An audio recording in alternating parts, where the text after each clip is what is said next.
koro gisechigi wabilo wach kod mane mosebedo kadhiyo ka kod jatend migawo mar weche mag omenda John Mbadi mondo miyo mana pache wi chenro niende chenro mobedo odhi nyime kandi ma otieki man kod jatend piny William Ruto. Mheshimiwa John Mbadi, jatend migawo mar omenda machiegni Ramogi TV. Erokamano ahinya. Chenro niendi waneno ka oywayo gik moko mane ok wapar machalo kaka wito oko chenro maduong' mar orak mar Adani mar JK to kanyakla kod mar teko mar stima.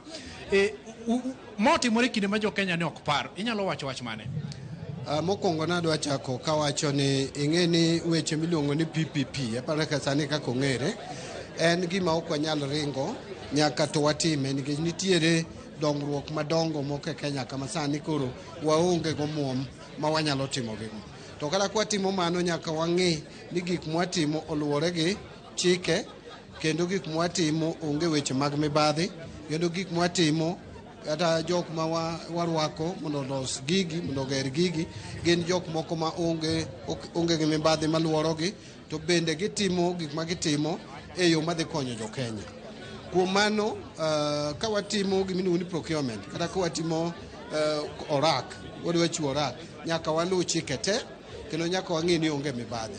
King'iyo wach mar Adani mawuok manochakore gi wach KIA weche osewuoke mathoth kata obedo ni nitiere kuon ma wagoyo darubin mwanwang'o ni ne gitime tich maber ba nitie weche mang'eny maluorogi. Sirikal sama timo wach mar oragni openjo jo partners wa mang'eny to wanwang'o ni gin gi weche mang'eny maluorogi mag mibadhi. To ber timo procurement e yo miluongo ni PIP mane watimego ni en ni kapok uketo sei to pod inyalo keth orakno e sa asaya.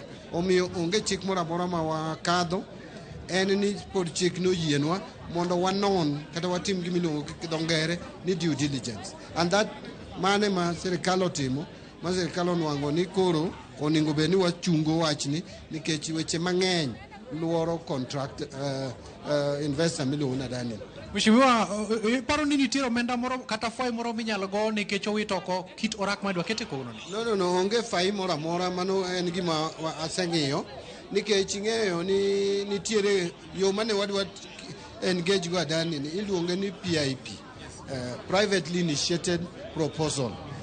Chik wacho ni ka ng'ato biro ni dwa gero project moro kokadho a privately initiated proposal to nyako samuketo seicha pod kata ng'ama chielo nyalo biro kobiro gi deal maber moloyo macha to pod iweyo ma idhi ma omiyo nyopokwa gik kama waketo girimiti makoro ne tweyowa gi project pod ne wan e stage miluongo ni negotiation.